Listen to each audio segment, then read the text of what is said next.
దేవునికి మహిమ కలుగును గాక. ప్రభు పేరట మీ అందరికి వందనాలు, శుభాలు. మరణాత. బాగున్నారండి? ఏం బాగుంటామండి, వాతావరణం చూస్తే అనుకూలంగా లేదు. ఎప్పుడేం జరుగుతుందో భయపడుతున్నామండి అనుకుంటున్నారా? నా ప్రియమైన స్నేహితులారా, దేవుని బిడ్డలారా, ఈరోజు ప్రభు మీతో మాట్లాడుచున్నారనే విషయం మాత్రం మర్చిపోకండి. దేవుడు మనతోటే మాట్లాడుచున్నాడు. ఆయన చేసే క్రియలు, ఆయన చేసే గొప్ప అద్భుతములు మనం గుర్తిస్తూ ఆయన సన్నిధిలో బలమైన వ్యక్తులుగా, బలమైన శక్తిమంతులుగా ఉండే ఆలోచన దేవదేవుడు ఇచ్చి మనలందరినీ ఆయన యొక్క రెక్కలిండిలో కాపాడేవాడని నమ్ముచు మన దేవదేవుని సన్నిధి సదా మనకు తోడైండును కాక. ప్రార్థన చేసుకుందాం. ఈరోజు పాఠం కొరకు అపోస్తుల కార్యము ప్రియులారా, మరి 15వ అధ్యాయము మనము మొదటి నుండి కొన్ని విషయాలు చదువుకుందాం. దాని నిమిత్తం ప్రార్థన చేద్దాం. సర్వ సృష్టిని నీతిని పరిపాలించుచున్న సృష్టికర్త, నీ కొందనాలు, స్తోత్రాలు ప్రభా. నీ సమయములో నీ దాసుడిని నేను నీ లేఖనమును చేత పట్టుకుని నీ ఎదుటికి చేరి ఉన్నాను. చేరు నన్ను నా తలంపులు మరుగు చేసి దేవా, నీ ఆత్మతో నీ బిడల నింపి బలపరిచి, నీ వాక్యము చేత నీ ఆలోచన చేత బలపరిచి మహిం పొందమని దేవా, ఎందరైతే నీ మాటలు వినుటకు లైవ్లో జాయిన్ అవుతున్నారో వారందరికీ నీ ఆత్మ నడిపింపును, నీ సన్నిధి కాపుదలను, నాయన నీ ఆలోచన క్రియలు వారికి తోడుగా ఉంచి, నువ్వు మాట్లాడే దేవుడువు, వినిచున్న దేవుడువు, వినగల దేవుడువు, గ్రహింపగల దేవుడువు దేవా. నీ ఎదుటి మేమేం మరుగు చేయగలమయ్యా? సమస్తం నీ కంటికి తేటగా కనబడుతుంది. ఏది మరుగు చేయగలం, ఏమి దాయగలం? కనుక నీ బిడలుగా నీ ఎదుటకు చేరిన మమ్మలను నీ ఆత్మతో నింపి దేవా, నీ వాక్యం చేత బలపరిచి, నీ ఆలోచనతో నీ బిడలైన వారిని నింపమని నీ దాసుడి నన్ను నీ సిలువ చాటును మరుగుపరిచి బలపరచమని. ఎందుకంటే నేను చెప్తే ఎవరికి అర్థం కాదు, ఎవరు వినరు ప్రభువా. కనుక నాలో నీ ఉండి నీ బిడ్డలతో మాట్లాడమని క్రీస్తు ప్రభు నామమున అడిగి ప్రార్థన చేయుచున్నాను పరమ తండ్రి, ఆమేన్. మన తండ్రి అనే దేవుని సన్నిధి సదా మనకు తోడైండును గాక, ఆమేన్. ప్రభునందు ప్రియా దేవుని బిడ్డలారా, సేవకులు వారు చేయుచున్న పనులు, వారు చేయుచున్న ప్రార్థనలు ఎటువంటిదని మనం గ్రహిస్తే, ఇక్కడ అపోస్తుడైన పౌలు అనేకమైన విషయాలు మనకు బోధిస్తున్నారు. ఎటువంటిదంటే ఊహనకు కూడా అందవు. అటువంటి మాటలు మనకు వివరిస్తూనే ఉన్నారు.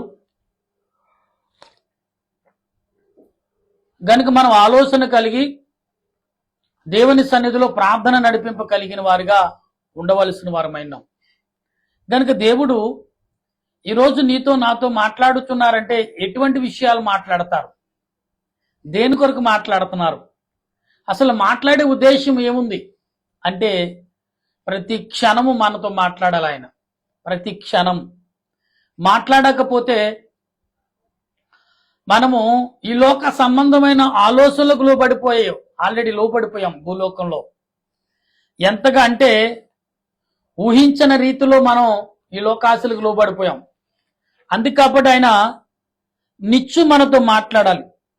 నిత్యం మనతో మాట్లాడకపోతే మనం ఏం చేస్తామంటే అసలే అంతు చిక్కని. చూడండి, ఒక ఉదాహరణ చెప్తున్నా.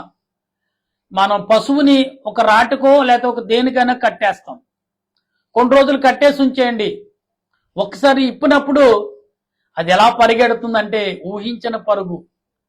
అలాగే మనము కూడా దేవుడు ఉన్నాళ్లే, చూస్తున్నాడని గమనించకపోతే మనం కూడా సాతానుగాడు మన మీద అలా ఇరుచుకుపడతాడు. గనుక గమనించండి ప్రియులారా, మనం చాలా అలర్ట్ కలిగి ఉండాలి. అందుకే దేవుడు ప్రతిరోజు ప్రతి క్షణం మనతో మాట్లాడుతూ ఉండాలి. ప్రతి క్షణము మనం తలంచి ఉండాలి. మన పనులు మానుకు తలంచాలండి? లేదండి. మీ పనులు మానవద్దని నేను చెప్పలేదు, మీ ఉద్యోగాలు మానుకోమని చెప్పలేదు, మీ వ్యాపారాలు మానుకు మీ లోక జీవితాన్ని మీరు మర్చిపోయినాతో ఉండమని అనలేదు ఆయన. మీకు నేను ఉన్నానని గమనిస్తే చాలు. మీతో ఉన్నానని మీరు గ్రహిస్తే చాలు, మీతో ఉన్నానని మీరు నమ్మితే చాలు అని ప్రభు చెప్పున మాట. అపోస్తులైన పౌలు చెప్తున్న మాటల్ని మనం ఆలోచిద్దాం. మరి అపోస్తుల కార్యము, అపోస్తుల గ్రంథంలో ఉండి 15వ అధ్యాయము మొదటిని మనం వినుచున్నప్పుడు ప్రభు చెప్పున మాట మనం గమనిద్దాం.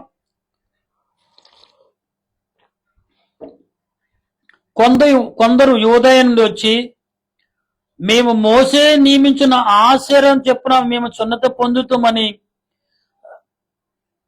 ఇక్కడ వీరేం చేస్తున్నారంటే, మేము మోసే ధర్మశాస్త్రం చేత సున్నత పొంది ఉన్నాము, ఈ రక్షణ ఏంటి అని అడుగుతున్నారు. అడుగుతున్నప్పుడు వీరు అంటున్నారు, పౌలునకును బర్నమనకును వారితో విశేషమైన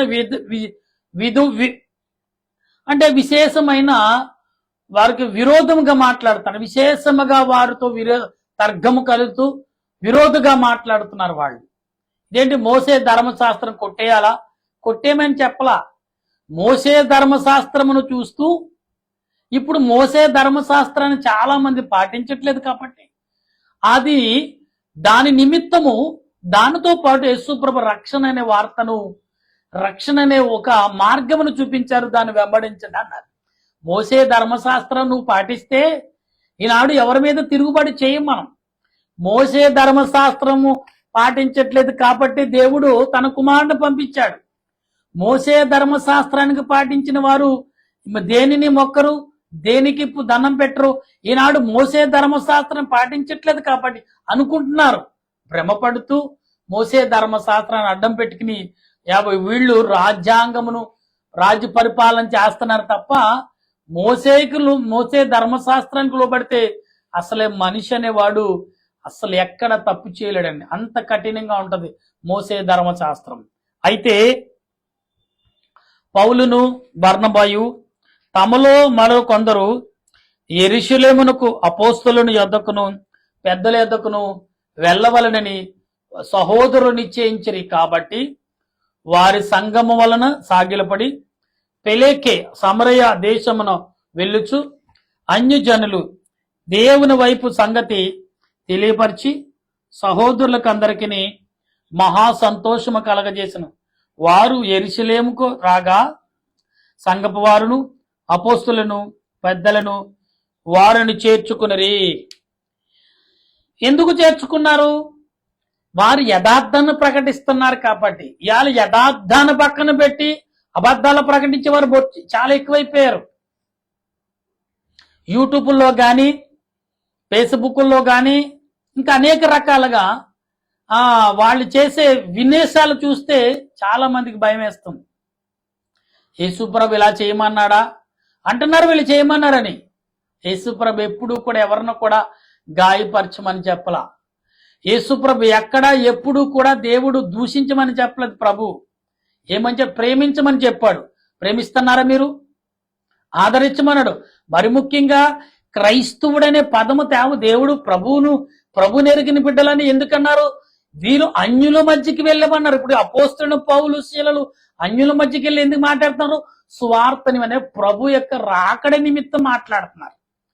అంటే ప్రభుని మీరు రక్షకుడిని ఎరగండి, ఆయన రక్షకుడు, నిన్ను నన్ను రక్షించేవాడని చెప్తున్నారు. అన్యుల మధ్యకి వెళ్ళి మనం ఎవరి మధ్యకి వెళ్తున్నాం? క్రైస్తవ కుటుంబాలు ఎక్కడున్నాయో అక్కడికి వెళ్ళటం, అక్కడ ఎటువంటి ఇబ్బంది ఉండదు కదా. ఆల్రెడీ ప్రభుని ఎరిగిన వారు. అసలే నువ్వు చెప్పవలసిన బాధలు, నువ్వు బోధించవలసిన బాధలు ఎవరి మధ్యకి? అన్యుల మధ్య. ప్రభు అంటే తెలియని వారు.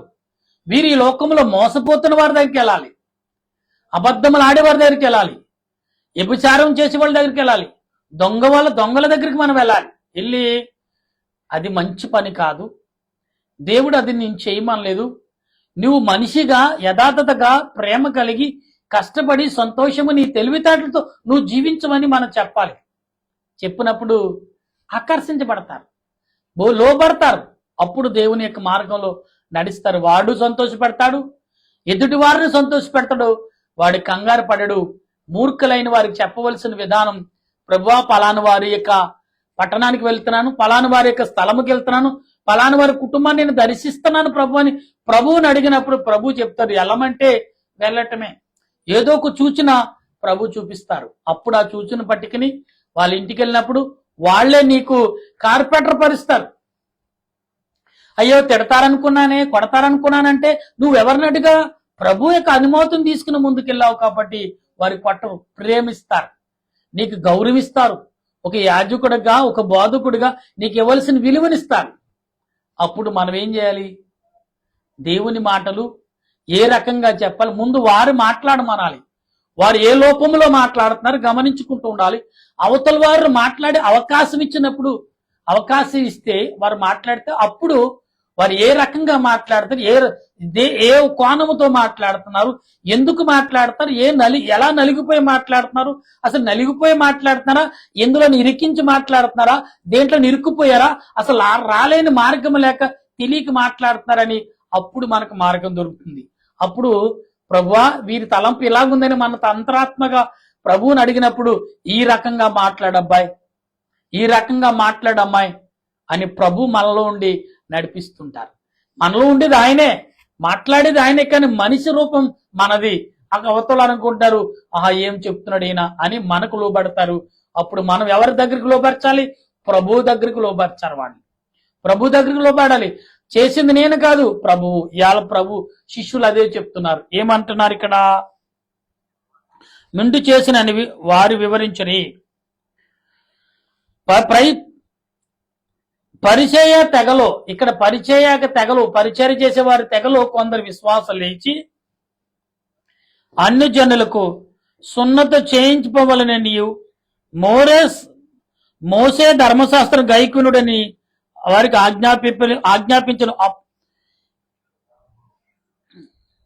ప్రియులరా, సున్నతి అనేది మోసే ధర్మశాస్త్రంలో రాయబడింది. మనసు ఎందుకు చేయమన్నాడు? అప్పుడు ప్రభు సున్నతి ఎందుకు? అప్పుడు రక్తముతో కడగబడలేదు. అప్పుడు ప్రభు వచ్చి రక్తము కార్చి శరీరం ఇవ్వలేదు. పాప విముక్తికి ఒక దారి సున్నతి. నువ్వు పరిశుద్ధుడు దేవుని కుమారుడు అయితే సున్నతి చేయబడాలని ఒక నియమము దేవుడిచ్చాడు. ఆ నియమాన్ని ఇప్పుడు యేసు ప్రభు వచ్చిన తర్వాత అది కొట్టేశాడు. ప్రభు ఎలా కొట్టేశాడంటే, సున్నతి దాని బోధులు బాప్తిసం పెట్టాడు. సున్నతి అంటే గాయపరచటం. ఇంకా ఆయన గాయపరచటం లేదు, ఇంకా గాయమని తీసేస్తాడు. ఆయన తీసేసి ఏం చేస్తున్నాడు? ఇక్కడ అపోస్తులకు బహు తర్కం ఇక్కడ మళ్ళీ ఇక్కడ నుండి ఇక్కడ బహు తర్కం జరిగింది వీరి మధ్యన. మోసే ధర్మశాస్త్రముకు యేసు ప్రభుకి పోలిక అని అన్నారు. అవును అని. మోసే దేవుని యొక్క ప్రవక్త, దేవుడు చెప్పింది చేశాడు. కానీ దేవుని కుమారుడు స్వయంగా మన మధ్యకి వచ్చాడు. ఆయన ఏమన్నాడు? నన్ను వెంబడించండి అన్నాడు, నా మాటలు వినమన్నాడు. ఆయన మాటలు వినాలి మనం.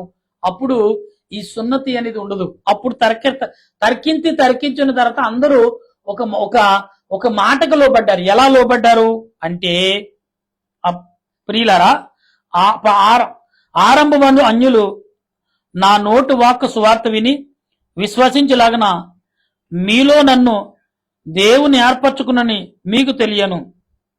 మరియు హృదయములెరుగని దేవుడు మన అనుగ్రహించినట్టుగానే వారికి నీ పరిశుద్ధాత్మను అనుగ్రహించును.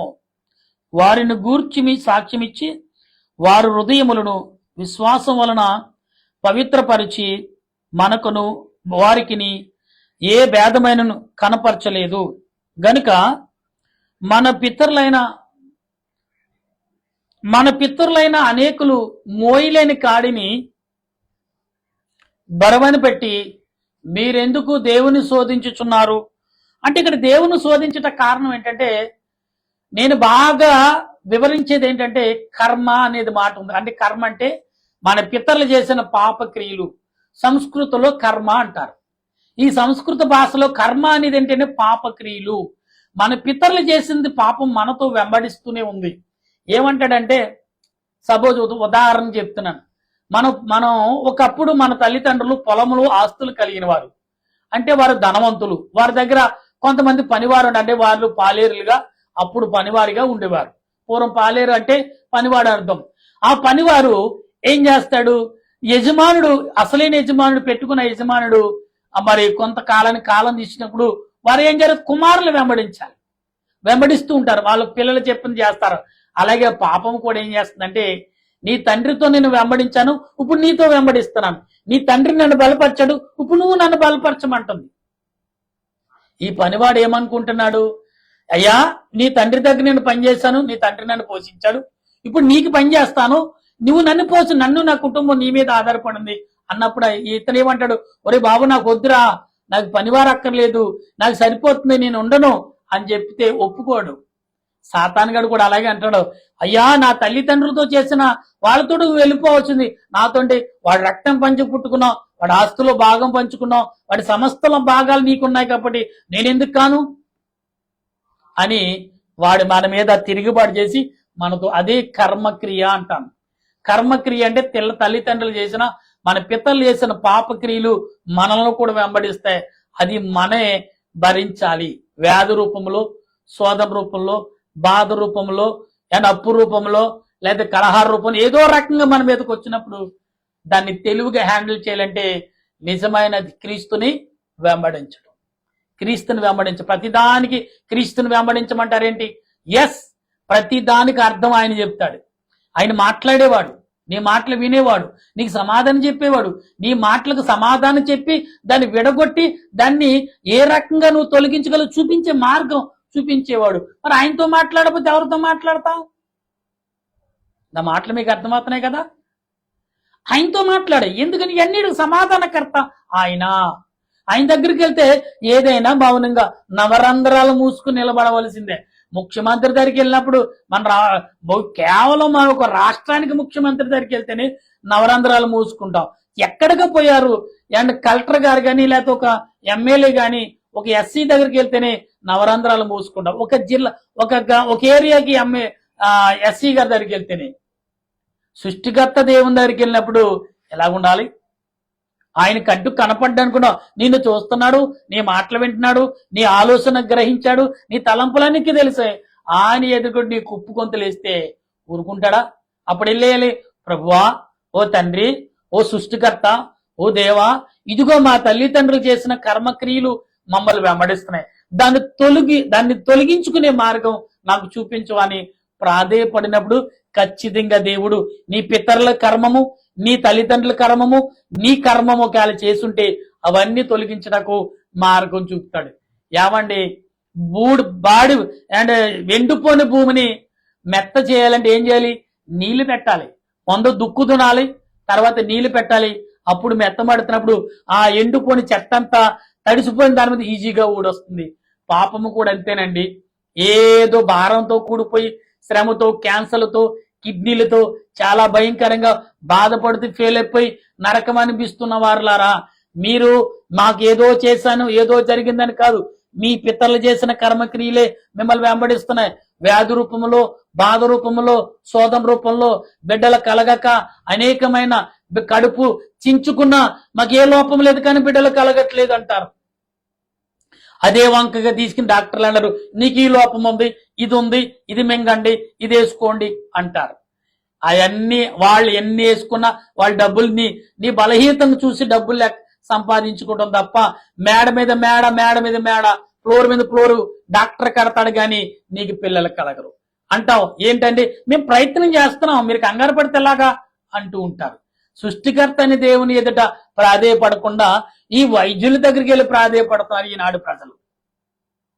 గమనించండి, సర్వము సృష్టించిన దేవుడు, సర్వకర్త, సర్వను సరిచేసేవాడు ఆయన ఉన్నాడు. ఇక్కడ అదే అంటాడు అపోస్తులైన పౌలు. ఏమంటున్నారు? అయ్యలారా, ఇదిగో మీరు అనేక రకాలుగా చెప్తున్నారు మోసే ధర్మశాస్త్రం, నేను కొట్టి మోసే ధర్మశాస్త్రం మీరు కరెక్ట్గా, నీతిగా, నిజాతిగా మీరు దాన్ని అనుసరిస్తే మీరు తప్పు చేయరు. అది అనుసరించట్లేదు కాబట్టి ఇవాళ యేసు ప్రభు యొక్క బోధనలు మీకు వివరించవలసి వస్తుంది అన్నప్పుడు పండితులు వాదం వేశారు, వీరు కూడా తర్కించారు. అప్పుడు ఒక తారికి వచ్చారు. ఏమని వచ్చారు అంటే, ప్రభువైన యేసు కృప చేత మనం రక్షణ పొందుదమని నమ్ముచున్నాముగా, అలాగే వారును రక్షణ పొందిన వలని అంతటా వారి సమూహమంతయు ఏర్పడి బర్నబాయు, పౌలును తమ ద్వారా దేవుని అన్ని జనుల్లో చేసిన సూచక్రియలను, అద్భుతములను వివరించగా వారు ఆలకించిరి. దేవుడు చేసిన క్రియలు అన్యజనుల్లో దేవుడు చేశాడు, మంచివారులు చేశారు, దుర్మార్గులు వారు అందుకే అందరూ మనం వెళ్ళవలసింది సువార్త ప్రకటించడం ఎక్కడంటే ఏమంటే దేవుడు అంటే తెలియని వారి దగ్గరికి వెళ్ళాలి. మూర్ఖులు దుర్మార్గుల దగ్గరికి వెళ్ళాలి. వాళ్ళ దగ్గరికి వెళ్తేనే కదా మనకు తెలిసింది ప్రభువుని వెంబడించాలో లేదు వారికి తెలుస్తుంది మేము ఎంతగా నరకాలను అనిపిస్తున్నామని. ఈ విషయాలు మనం తెలుసుకోకుండా ఏదో గుడ్డుగా ఏదో మాట్లాడేస్తాం. అది కరెక్ట్ కాదని లేఖనం చెప్తుంది. అయితే ఇక్కడ ఏమంటున్నాడు అంటే వారు సాలించిన తర్వాత యాకోబు ఇట్లనెను, సహోదరులారా నా మాట ఆలకించుడి. అన్యజనుల నుండి దేవుడు తన నామము కొరకు ఒక జనమును ఏర్పరచుకుని వారిని ఎలాగూ మొదట కనెక్ట్ ప్రియుల సమయాలు ఇక్కడ ఎలాగంటే దావీదు నడిచిన జీవితంలో తన కుమారుడైన ఏమంటే యోసేపుని ఏర్పరచుకుని అన్యుల మధ్యకి పంపించి వారికి ఆకలి తీర్చిన దేవుడు. ఆకలి తీర్చిన దేవుడు ప్రియులారా. దేవుడు ఎలాగ ఏర్పరచుకున్నాడు ఇక్కడ జనాల్ని, ఏ రకంగా ఏర్పరచుకున్నాడు ప్రియులారా, అది మనం గమనించాలి. ఇక్కడ మనం గమనించుకుంటే ఏదేదో మాట్లాడితే ఎలాగండి. సమీర్ ఇక్కడ ఏమంటున్నాడు, అన్యజనుల మధ్యకి వెళ్ళి వారి ఇబ్బందులు ఏంటో తెలుసుకున్నాడు, వారు అసలు దేంట్లో మగ్గిపోతున్నారో తెలుసుకున్నాడు. అప్పుడు దానిని వివరణ చేశాడు. అందుకనే దేవదాస్ అయ్యగారు అన్నారు ఒక మాట, ఏమండి వాక్యంలో ఉన్న మాటే, ఒంటి సూదు పెజ్జలో దూరడు సులుపువా.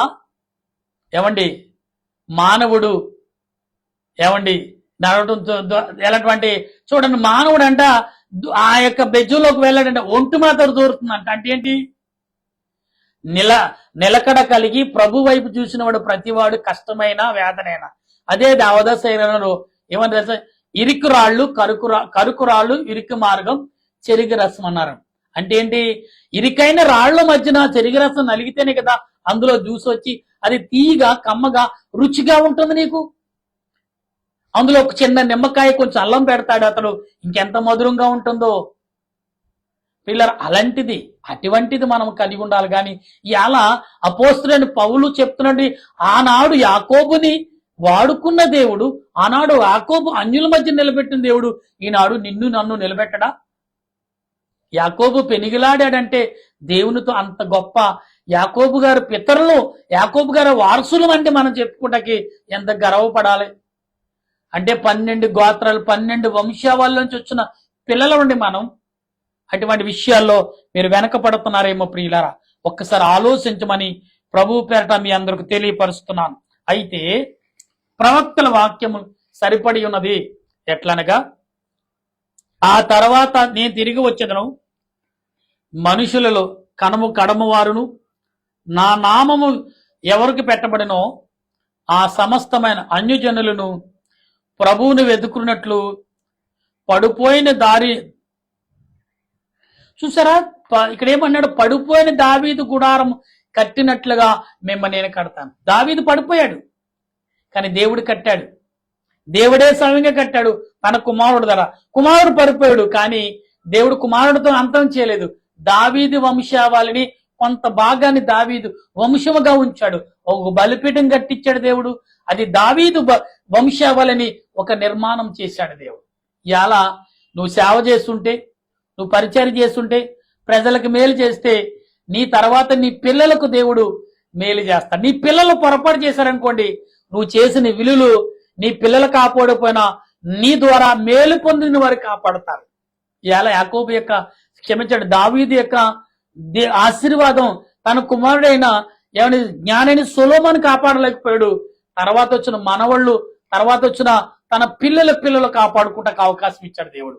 ఈనాడు నీ తల్లిదండ్రుల గౌరవం నువ్వు కాపాడకపోవచ్చు కానీ నీ పిల్లల తర్వాత ఎవరో ఒకరిని ఏర్పరచుకుని నీ గౌరవాన్ని ఇంకా అధికం చేస్తాడు. ఒక తరముకు చేయకపోయినా తర్వాత తరం చేయించిన 3వ తరం దేవుడు గుర్తు పెట్టుకుంటాడు. 2 తరాలు తప్పు చేయవద్దొచ్చు, 3వ తరం వచ్చినట్టుగా ఏం చేస్తాడు తెలుసా, మొత్తుతాడు. 2వ తరం కంటే మొత్తడం మొదలు పెట్టాడు. 3వ తరంకి వచ్చి కళ్ళు తెరవటానికి ప్రయత్నం చేస్తాడు. ఎవడో నాలంటూ పనికిమాలోడు వెళ్తాడు, అయ్యా మీరు చేసిన కర్మ, మీ పితరులు చేసిన కర్మ, మీ పితరులు చేసిన పాపములే మీరు భరిస్తున్నారయ్యా. కానీ దేవుణ్ణి ఎద్దకు రండి, దేవుని వేడుకోండి, అప్పుడు మీరు విడుదల పొందుతారు అన్నప్పుడు మరి నిజంగా దైవజనుడు చెప్పే మాట విని ప్రభు యందు వేడుకుంటే అప్పుడు విడుదల దొరుకుతుంది. యేసు ప్రభు చెప్పింది అదే.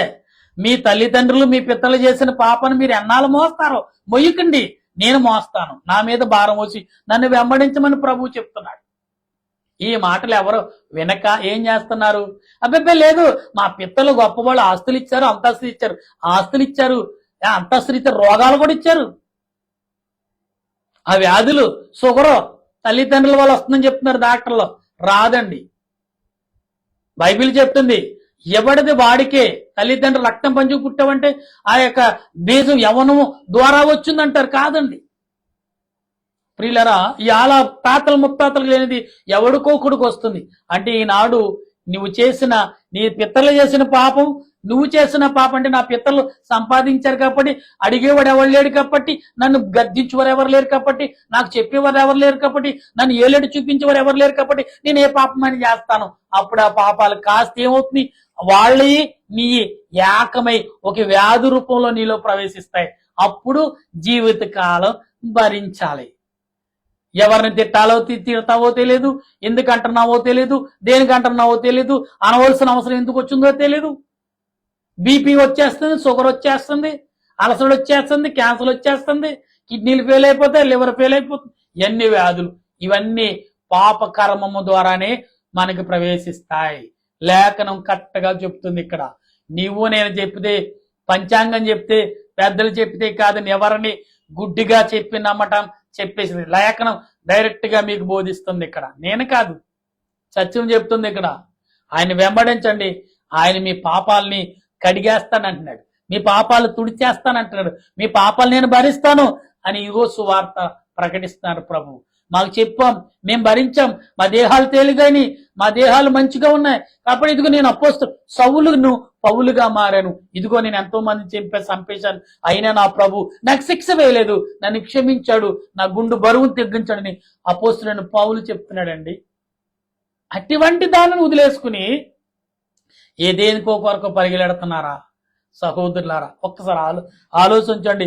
చాలా మంది నాకు లైకులు కొడుతున్నారు, మంచిదే, కానీ లైకులు కొట్టడం గొప్పతనం కాదండి. మీ హృదయాన్ని పరీక్షించుకుని ప్రభు వైపు చూడండి. నాకు లైకులు కొట్టకపోయినా పర్లేదు, మీరు ప్రభు వైపు చూడాలి. అప్పుడే నేను నాలో ఉన్న మాటలు, ప్రభు మాట్లాడే మాటలకి విలువ దొరుకుతుంది. ఇది గమనించాలని ప్రభు పేరట మీ అందరికి తెలియపరుస్తున్నాను.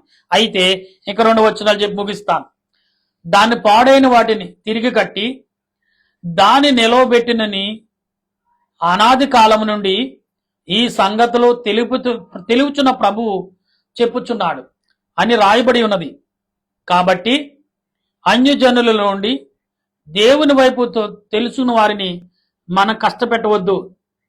విగ్రహ సంబంధమైన అపవిత్రతను, జారత్వమును, గొంతు పిసికి చంపిన దానిని, రక్తమును విసర్జించుటకు వారి పత్రిక రాసి పంపమని నా అభిప్రాయం. ఇక్కడ ఏం చెప్తున్నాడు ప్రభు? ఇగోండి, అన్యులని మీరు అనవసరం విమర్శ పెట్టండి, ఏలేడు చూపించకండి. వారికి తెలియని విషయాలు మీరు ఇది చేస్తున్నారు, ఇలా చేస్తే ఇది పాపము, దాన్ని ఇలా కాదు ఇలా చేయండి, అది పాపము కాదు అంటున్నాడు. ఇప్పుడు చాలా మంది పూర్వం కోడిని మెడ తిప్పేసేవారు, కోసేవారు కాదు. కోతే లేట్ అయిపోద్దని మెడ తిప్పేసేవారు. అలా చేయొద్దంటున్నాడు దేవుడు. దాన్ని కొయ్యండి, దాని రక్తన ప్రాణం భూమిలో కలిసిపోవాలంటున్నారు. అంటే తన రక్తమును భూమిలో కలవాలి. కోడిని గాని దేనిని సరే మెడ తిప్పకూడదు, చంపేయాలంట. అంటే 2గా తలను మొండెమును వేరు చేయాలని చెప్తున్నాడు. అంటే తన రక్తము నీవు తినడానికి నీకు ఆహారంగా నువ్వు సిద్ధపరచుకున్నప్పుడు తన రక్తమును చేయాలంటే, మనిషి రక్తం కూడా అలా చేస్తే మనుషులు కూడా తినేచ్చాను. మనిషి కాదండి, దేవుడు కొన్ని నియమాలు ఇచ్చాడు, కొన్ని వస్తువులు ఇచ్చాడు తినడానికి, కొన్ని విధానాలు మానవుల కొరకే సృష్టించాడు. ప్రతి దాని రక్తము నేల మీద పెడవాలి. ప్రతిదీ కూడా నేలలో నుంచే సృష్టించబడింది దేవుని నామములో. ప్రతిదీ ఇప్పుడు చూడండి, మా కయ్యేను రక్తము దేవుని మొదలుపెట్టింది కదా. ఏబేల్ అంటాడు, ఇదేంటి నన్ను అడుగుతున్నా ప్రభు అంటాడు. కయ్యేను రక్తము నీ తమ్ముడు రక్తం నన్ను ప్రశ్నిస్తుంది అంటాడు. ఎందుకని? రక్తం అనేది, నీ రక్తం భూమి మీద కారకూడదు. దేవుడు ఏ రక్తం భూమి మీద పడాలో అదే పడాలి. రక్తం అనేది తినకూడదంట మానవుడు, కానీ ఇలా రక్తం, మాంసం రక్తం పట్టి మరి తింటున్నారు. కూర వండుకొని తినొద్దంటున్నాడు దేవుడు. దాని ప్రాణం ఉంది దాంట్లో. దాన్ని తిని దాని ప్రాణం కూడా తినేస్తావా నువ్వు? అంటే నీ దాహాలు తీరట్లేదా? దాని ప్రాణం తింటున్నావు సరే, దాని శరీరం తింటున్నావు, దాని ప్రాణం కూడా నువ్వు తినేస్తావా? రక్తంలో ఉన్న ప్రాణం. ప్రియులారా, గమనిద్దాం. ఈ ఆలోచన గమనించగల కృపను పరిశుద్ధాత్మ దేవుడు ఈ సాయంకాలం కూడా మనందరికి అందించి ఆయన వినుకుల్లో నడిపించును గాక. ఆమెను ప్రార్థన చేద్దాం. ప్రియులారా, ఈ 15 అధ్యాయంలో 20 వచనాల వరకు వివరించుకుని ఉన్నది. రేపు మిగిలినది రేపు మార్నింగ్ మనం వివరించుకుందాం. అటువంటి దీవెన దేవుడు మనకు అందించు గాక. ప్రార్థన చేసుకుందాం. మహోన్నతుడా, సర్వోన్నతుడా, నీకు స్తోత్రాలు ప్రభువా. ఈ సమయంలో నీ నామాన్ని బట్టి మేము ప్రార్థిస్తుండగా ఇంతవరకు ప్రభా నీ దాసుడే నన్ను నిలబెట్టుకుని నీ మాటలు నీ బిడ్డలకు బయలుపరచావని నమ్ముతున్నాను. మాట్లాడేది నీవే, నేను కాదు ప్రభా. నాలో ఉండి నువ్వు మాట్లాడి నీ బిడ్డలతో మాట్లాడి గొప్ప విశేషాలు, గొప్ప మర్మమును బయలుపరచ. పాపాన్ని ఎలా విడిచిపెట్టుకోవాలో, పాపాన్ని ఎలా తొలగించుకోవాలో చాలా క్లియర్గా మాకు భక్తుల ద్వారా, శిష్యుల ద్వారా చూపించావు. అవును కదా దేవా, ఈనాడు పాపమును విడవక మరణాన్ని జయించేవారు ఎందరో ఎదురు చూస్తున్నారు. కానీ ఈ పాపమును ఎలా జయించాలో, ఎలా తొలగించాలో చాలా క్లియర్గా నీ వాక్యము ద్వారా బయలుపరిచావు. అందుకు వందనాలు. వినుచున్నవారు అనేకులు ప్రభా వింటున్నారు, వేకువిస్తున్నారు. ఇది నిజమా, ఇది నిజమాని గ్రహించి లేఖనాలు క్లియర్గా చాలా అందముగా చాలా స్పష్టంగా కనబడుతున్నాయి. కాబట్టి అటు రీతిని ప్రతి వారు వెంబడిస్తూ వారి వారి క్రియలను బట్టి నీకు వందనాలు చెల్లిస్తున్నాను. ఇదిగో ప్రభా, ఆంధ్ర రాష్ట్రంలో సుమారు 13-14 జిల్లాలు ప్రభా ఇదిగో వరదలతో, గాలి తుఫానుతో మరియు నేను వరదలు రాబోతున్న ఈ రాత్రి రేపు కాలముల వరకు కూడా ఇప్పటికే చాలా మంది నష్టపోయారు, కొందరు ప్రాణాలు కోల్పోతున్నారని వింటున్నాం ప్రభు వార్తల్లో. దేవా, ఏమి జరుగుతుంది నాయన? ఎవరో చేసిన ఎవరో చేసిన పాపము ఈనాడు మనుషులు తండ్రి అమాయకులుగా చాలా మంది ప్రకృతికి బలైపోతూనే ఉన్నారు. అయ్యా, కరుణించండి, శాంతి చూపించండి, దయ చూపించండి ప్రభా. పంటలని, పాడని తండ్రి ఏదో ఒక రకంగా వారు బయటికి వెళుతున్నప్పుడు నాయన అమాయకులు ప్రభా, కొబ్బరి చెట్టు పడిపోయి ఒకరు, తాడి చెట్టు పడిపోయి ఒకరు, ఇగో నాయన పెద్ద చెట్టు పడిపోయి మరొకరు, తండ్రి కరెంట్ షాక్ మరొకరు, కరెంట్ పోలు పడిపోయి మరొకరని ఇలా వార్తలు వింటున్నాం. ఎందుకు వెళ్తున్నారు? ఏదో పాల ప్యాకెట్ తెచ్చుకుంటాకో లేదా ఏదో ఒక వస్తువు తెచ్చుకుంటాకు వెళ్ళి మరణిస్తున్నారంటే ఆ కుటుంబంలో ఎంత విషాదం దేవా, ఎంత కన్నీరు, ఎంత దుఃఖం. ఇటువంటిదన్నిటిని ప్రభా నాయన కరుణించండి ప్రభా. ఇటువంటిదా? నీ కోపం ఇదా? నీ ఆవేదన ఇదా? కానే కాదు కదా ప్రభా. కనుక నాయన నీ బిడ్డలైన వారిని కాపాడి రక్షించమని ప్రార్థించడం తప్ప, స్తుతించడం తప్ప మేమేమి చేయగలం ప్రభా?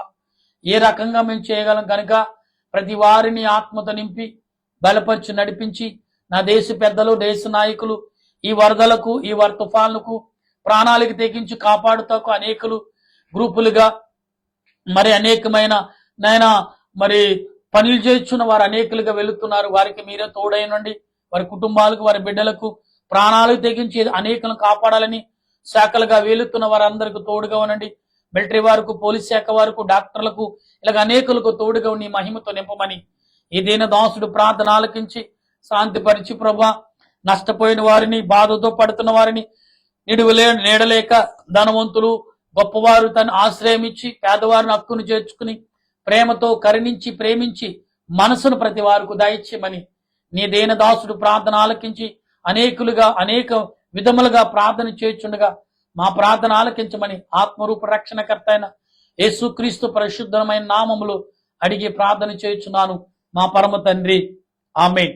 పరలోక మా పరమ తండ్రి, నీ నామం పరిశుద్ధపరచునుగాక, నీ రాజ్యం వచ్చునుగాక, నీ చిత్తం పరలోకమందు నెరవేరినట్లు భూమి యందు నెరవేరిన గాక. మహోదరుడిని మాకు దయచేసి మా ప్రార్థన చేసిన వారిని క్షమించిన ప్రకారముగా మా ప్రార్థన క్షమించి మమ్మల్ని శోధనకి తప్పించు. రాజ్యము, శక్తి, మహిమ నిరంతర నీవు నా తండ్రి, ఆమేన్. ప్రవేశరత్నమే విజయం అపాధికం, ప్రవేశరత్నమే విజయం అపాధికం, ప్రవేశ సంపూర్ణ విజయం అపాధికనంతకం నాశనం. హల్లెలూయా, హల్లెలూయా, స్తోత్రం, స్తోత్రం. ఆమేన్, ఆమేన్, ఆమేన్. మన తండ్రి అయిన దేవుని ప్రేమ, త్రియేక దేవుని సన్నిధి, పరిశుద్ధాత్మక ఆశీర్వాదం ఇప్పుడు ఎల్లప్పుడు సదా తోడుగా ఉండి ఆయన రాకడకు సిద్ధపరచును గాక. ఆమేన్, ఆమేన్, ఆమేన్. మీ అందరికి వందనాలు. మరణాత.